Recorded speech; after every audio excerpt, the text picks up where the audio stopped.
Hello again, guys. Let's play some Clash Royale today, and today I'm going to be using the Lumberjack.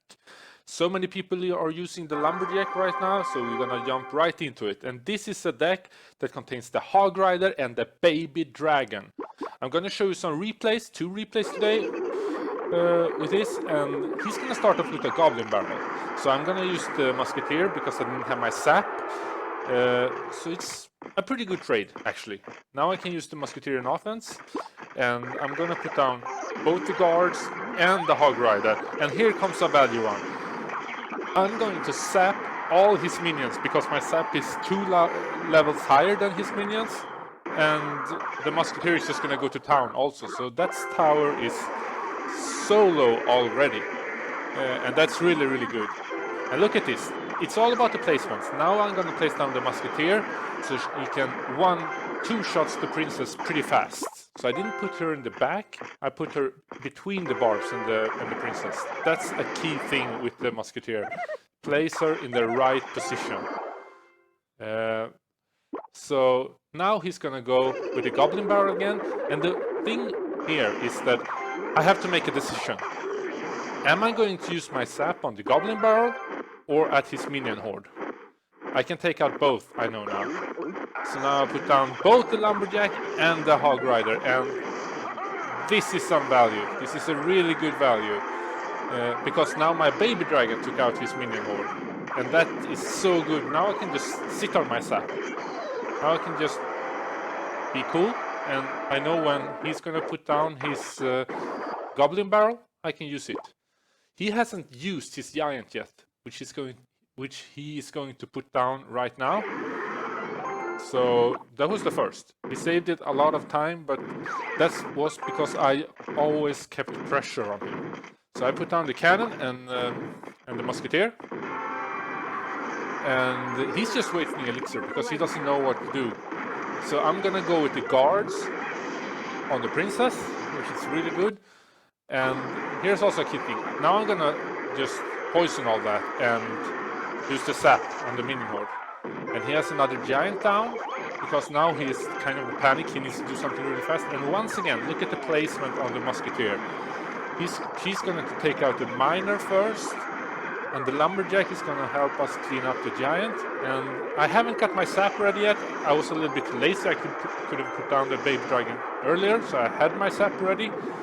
So that one was on me. Now I'm going to pressure him, because if I pressure him, he's not going to be able to put down a big push. So now he has to push the right lane, where he actually wants to push on the left lane. So he has nothing to do right now. I know that the Goblin Barrel is his only offensive card for the left lane, but it's too late. So that's a pretty good win, guys. The Lumberjack can do so much good on defense and on offense, and the Hog Rider with the Baby Dragon is a good combination. So we're gonna jump in to another battle where I changed some stuff up. I changed the poison for a fireball and the Musketeer for a princess. Mainly because my Musketeer is still at level 7. I haven't leveled her up to level 8, so she's kind of weak. So let's jump into this one. And as you can see, now I have the fireball instead of the poison, and I have the princess instead of the Musketeer. So he's gonna put down some fire spirit. I'm just gonna put down the Baby Dragon and take them all out because he's not gonna follow it up. When you put down goblins in the back, you're almost sure it's going to be a miner. And this is kind of a bad play for me because I'm going to put down guards and he's going to sap them. So his mini P.E.K.K.A. is going to go to town. I had to sap, and it actually saved me one hit from the mini P.E.K.K.A., which is really good.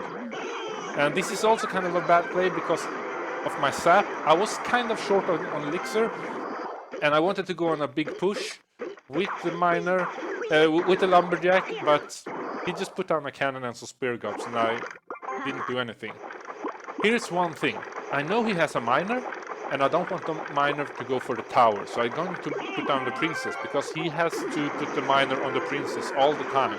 And then I can just focus everything around my princess, because that's an even trade. Except that I'm not going to take any damage to my tower. is going to push down some fire spirits and some spear gobs. And if you missed it, you can go back and watch, but look at the baby dragon. It's only the baby dragon that made the damage to the left tower. It's so good when you can't really ignore it. And now he has some mini P.E.K.K.A and some goblins, and my guards and my princess is going to do everything what is needed. This is cool. Look, the princess is staying exactly on the edge of the rage, which means that she can get 2 pretty quick shots. And now I'm just gonna forget about the right tower and going to go for a big push on the left, and that tower is gone.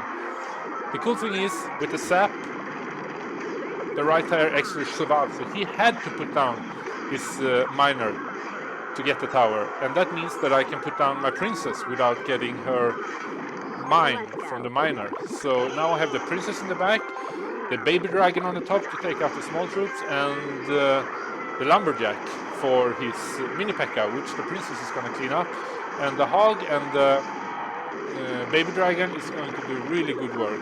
And he's still going to ignore my princess, which is really bad for him.